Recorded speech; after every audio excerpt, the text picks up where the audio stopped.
السلام علیکم ورحمۃ اللہ وبرکاتہ۔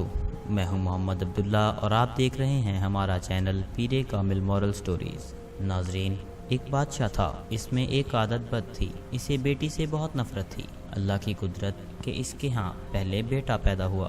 اسے اپنا بیٹا بہت عزیز تھا، بہت ناز و نعم سے اور لاڈ و پیار سے اس کی پرورش ہو رہی تھی۔ چند سال بعد ملکہ پھر امید سے ہو گئی۔ ولادت کے دن قریب تھے، لیکن بادشاہ سلامت کو کسی دوسرے بادشاہ کی دعوت پر ملک سے باہر جانا پڑا۔ جانے سے پہلے بادشاہ نے ملکہ کو حکم دیا کہ میں کہیں باہر جا رہا ہوں، اگر میرے آنے سے پہلے ولادت ہوئی، لڑکا ہوا تو ٹھیک، لیکن اگر لڑکی ہوئی تو اسے ہلاک کر دینا۔ بادشاہ چلا گیا۔ چند ہفتے بعد اس کے ہاں ایک لڑکی کی ولادت ہوئی۔ اولاد ماں کو بہت پیاری ہوتی ہے۔ ملکہ رونے لگی کہ اے اللہ، اب میں کیا کروں؟ ولادت کے وقت ایک دائی موجود تھی جو ملکہ کی حالت زار دیکھ رہی تھی۔ اللہ نے اس کے دل میں رحم پیدا کیا۔ اس نے ملکہ سے کہا، اے ملکہ، آپ دل چھوٹا مت کیجیے، میں یہاں سے سب کے سامنے بچی کو ہلاک کرنے کے بہانے لے جاؤں گی، پر میں یہاں سے اسے اپنے گھر لے جاؤں گی، لے جا کر پالوں گی۔ اگر آپ کسی طرح سے بچی کے لیے خرچ وغیرہ بھیجتی رہیں گی تو آپ کی بچی خوشحال اور آسودہ ہوگی، وگرنہ مجھ غریب کو جو نصیب، اس سے اسے بھی پالنے کی کوشش کروں گی۔ ملکہ نے کچھ سونا چاندی زیورات وغیرہ بچی کے واسطے تھما دیے، بچی کو اس کے حوالے کیا۔ محل میں یہ بات پھیلائی گئی کہ دائی نے بچی کو لے جا کر ہلاک کر دیا ہے، جبکہ دائی نے شہزادی کو اپنے گھر لا کر پورے ناز و نعم سے اس کی پرورش شروع کر دی۔ جب بادشاہ اپنے سفر سے واپس آیا تو اسے یہی احوال سنایا گیا کہ آپ کے جانے کے بعد بچی کی ولادت ہوئی اور آپ کے حکم کے موجب اسے ہلاک کر دیا گیا۔ بادشاہ اپنے بدعادت کے باعث خوش ہوا۔ دائی نے لوگوں کے سامنے شہزادی کو اپنی نواسی ظاہر کیا۔ کبھی کبھار بادشاہ سے چھپ چھپا کر شہزادی کو لاتی اور ملکہ اپنی بیٹی کو دیکھ کر اس کی ممتا کو کچھ قرار ملتا۔ دائی کو سونا چاندی اپنی بیٹی کی نگہداشت کے واسطے دے دیا کرتی۔ کیونکہ شہزادی کی پرورش اچھے طریقے سے ہو رہی تھی، اس لیے خوب قد کاٹ نکالی۔ خوبصورت تھی ہی، جوان ہوتے ہی دنیا کے سامنے شہزادی نہ ہوتے ہوئے بھی شہزادیوں کی طرح دکھنے لگی۔ ایک دن بادشاہ کی سواری شہر سے گزر رہی تھی۔ اسی وقت شہزادی اور دائی بھی اس راستے سے گزر رہی تھیں۔ بادشاہ کی نظر شہزادی پر پڑی، پوچھا، یہ کون ہے؟ وزیر نے کہا، یہ اس بیچاری عورت کی نواسی ہے۔ بادشاہ نے حکم دیا، مجھے یہ بہت پسند آئی ہے، کل اس کے گھر میرے لیے رشتہ لے کر جانا۔ چونکہ حقیقت کا کسی کو پتہ نہیں تھا، اس لیے دوسرے دن وزیر، وکیل وغیرہ دائی کے گھر بادشاہ کے لیے اس کی نواسی کا ہاتھ مانگنے گئے۔ اب دائی کے اوسان خطا ہو گئے کہ یا اللہ، اب کیا کروں؟ اس نے صاف انکار کرتے ہوئے کہا، میں ایک غریب ہوں، میری نواسی بادشاہ کے لائق نہیں، اور نہ ہی بادشاہ کا کسی غریب سے رشتہ جوڑنا صحیح ہے، اس لیے دوبارہ اس سلسلے میں میرے گھر مت آئیے گا۔ بادشاہ خود تو نہیں آیا، لیکن دائی کے گھر رشتے کے لیے بہت سے بندے بھیجے۔ سب نے دائی کو بہت منت سماجت کی، لالچ دیے، دھونس دھمکی دی، لیکن دائی ٹس سے مس نہ ہوئی۔ تب بادشاہ نے حکم دیا کہ دائی کو پکڑ کر خوب سزا دے دو تاکہ وہ رشتے کے لیے مان جائے۔ سپاہی دائی کو پکڑ کر بادشاہ کے سامنے لائے اور انہوں نے اسے خوب کوٹ کوٹ کر پیٹنا شروع کر دیا۔ سپاہیوں نے دائی کو کپڑے کی طرح نچوڑ کر رکھ دیا۔ بیچاری پہلے سے ہی دو ہڈیوں پر تھی، اتنی مار برداشت نہ کر سکی اور بادشاہ کے سامنے چیخ پڑی، بادشاہ سلامت، یہ کوئی اور نہیں بلکہ آپ ہی کی بیٹی ہے۔ میں نے اسے ہلاک کرنے کی بجائے لے جا کر اپنے گھر میں اس کی پرورش کی ہے۔ اب بادشاہ کو احساس ہوا کہ وہ کیا غلطی کرنے جا رہا تھا۔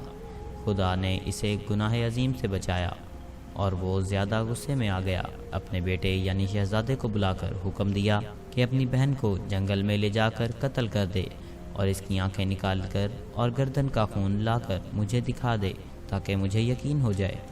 شہزادہ پریشان ہوا کہ وہ کیسے اپنے ہاتھوں سے ہی اپنی بہن کو قتل کرے، اس کی آنکھیں نکال لے اور اس کی گردن کا خون لا کر باپ کو دکھا دے۔ اسے کسی صورت یہ گوارا نہ تھا، اگرچہ اسے اپنی بہن کے متعلق اب معلوم ہوا، لیکن اسے پتا تھا کہ بادشاہ ہر صورت اپنی بیٹی کو ہلاک کرنا چاہتا ہے۔ اگر اس نے اسے قتل نہ کیا تو بادشاہ دونوں کو ہلاک کر دے گا۔ مجبور ہو کر اپنی بہن کو ساتھ لے کر جنگل کی طرف چل پڑا۔ جب دونوں جنگل پہنچ گئے تو بھائی کی محبت بہن کے لیے جوش میں آ گئی۔ بہن سے کہا کہ میں کسی صورت تمہیں اپنے ہاتھوں سے قتل نہیں کر سکتا، میں تمہیں یہیں چھوڑ دیتا ہوں، آگے تمہاری قسمت کہ تمہیں درندے کھا جائیں یا تم بچ کر کہیں اور نکل جاؤ۔ لیکن بہن نے بھائی کا ہاتھ پکڑ کر کہا، نہیں بھائی، تم مجھے قتل کر دو، میری آنکھیں اور خون لے جا کر باپ کو دکھا دو، نہیں تو وہ تمہیں مار دے گا، جو مجھے کسی صورت گوارا نہیں۔ دونوں بھائی بہن ایک دوسرے کے گلے لگ کر رو پڑے۔ آخر کسی طرح بھائی نے بہن کو منا لیا۔ شہزادی آنسو بہاتے ہوئے گھنے جنگل کی طرف جانے لگی۔ آخری بار پلٹ کر بھائی کو دیکھا اور جنگل میں گھس گئی۔ اس کے بعد شہزادے نے ادھر ادھر سے ڈھونڈ کر ایک ہرن کا شکار کیا، اس کی گردن کا خون نکالا اور آنکھیں نکال کر لے جا کر بادشاہ کو دکھا دی۔ بادشاہ نے آئینہ منگوایا، اس میں ان آنکھوں کو اور اپنی آنکھوں کو غور سے دیکھا۔ جب اس کو یقین ہو گیا کہ آنکھوں کا رنگ ایک ہی ہے، تب اسے تسلی ہوئی۔ ملکہ نے کسی طریقے سے شہزادے کو بلا کر اس سے بیٹی کے متعلق پوچھا۔ شہزادے نے ماں کے سامنے سارا احوال گوش گزار کر دیا۔ ملکہ نے منہ آسمان کی طرف کر کے ہاتھ اوپر اٹھائے اور بیٹی کے لیے دعا مانگی کہ اے اللہ، تو میری بیٹی کی حفاظت کر، اسے اپنے امان میں رکھ اور اسے کسی اچھی جگہ پار لگا۔ اب آگے شہزادی کا قصہ سنیے۔ شہزادی جنگل میں رہنے لگی اور بھوک مٹانے کے لیے جنگلی پھل پھول بوٹے کھا کر اپنا وقت گزارنے لگی۔ اس دوران بہت سا وقت گزر گیا۔ جھاڑیوں کانٹوں سے الجھ کر اس کے بوسیدہ کپڑے تار تار ہو گئے۔ آخرکار اس کے بدن پر کوئی کپڑا نہ رہا۔ ایک دن کسی اور ملک کا بادشاہ اپنے لاؤ لشکر کے ساتھ اس جنگل کے راستے سے گزر رہا تھا۔ اتفاقاً بادشاہ اسی طرف جا نکلا جدھر شہزادی تھی۔ جب شہزادی کے کانوں میں کسی گھوڑے کے قدموں کی آہٹ پڑی تو جلدی جلدی سے کسی گھنے درخت پر چڑھ گئی اور اس کے بڑے بڑے پتے توڑ کر اپنے ستر پوشی کر کے چھپ کر بیٹھ گئی۔ بادشاہ بھی آ کے اسی درخت کے نیچے ٹھہر گیا۔ درخت گھنا اور سایہ دار تھا۔ ایک طرف اپنے گھوڑے کو باندھا اور درخت کے سائے میں کپڑا بچھا کر تھوڑی دیر سستانے کی خاطر لیٹ گیا۔ چونکہ اس کا منہ آسمان کی طرف تھا اور وہ اپنے خیالوں میں گم تھا، اس کی نظر درخت کے گھنے پتوں میں پوشیدہ کسی حیت پر پڑی۔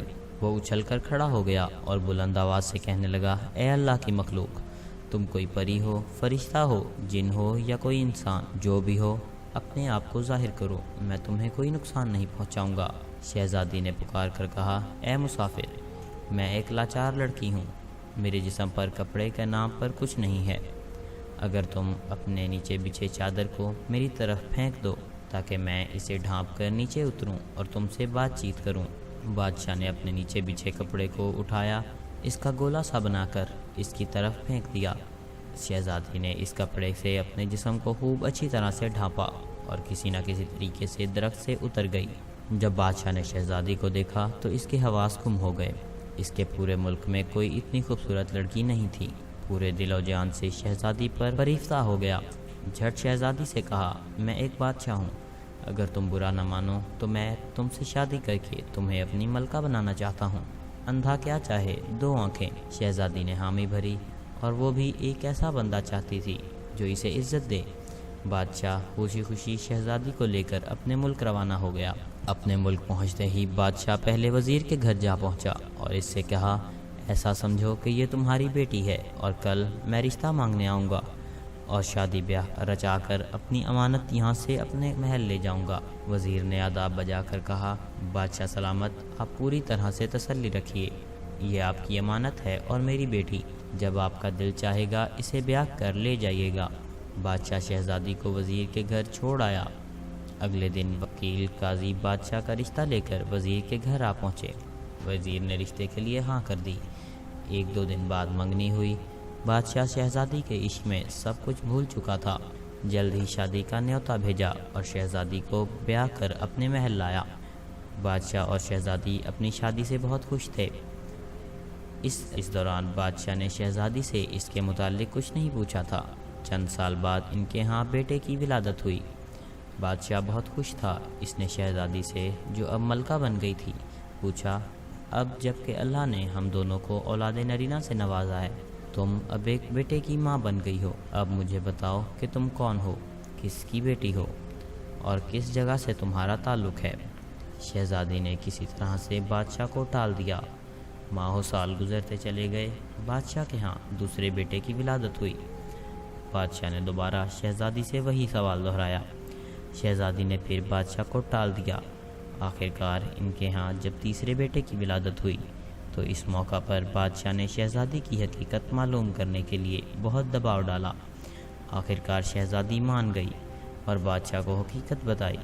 کہ وہ فلاں ملک کے بادشاہ کی بیٹی ہے۔ بادشاہ کو کس طرح بیٹیوں سے نفرت تھی، اس نے کس طرح مجھے مارنے کا حکم دیا اور دائی نے مجھے کس طرح بچا کر اپنے گھر میں میری پرورش کی۔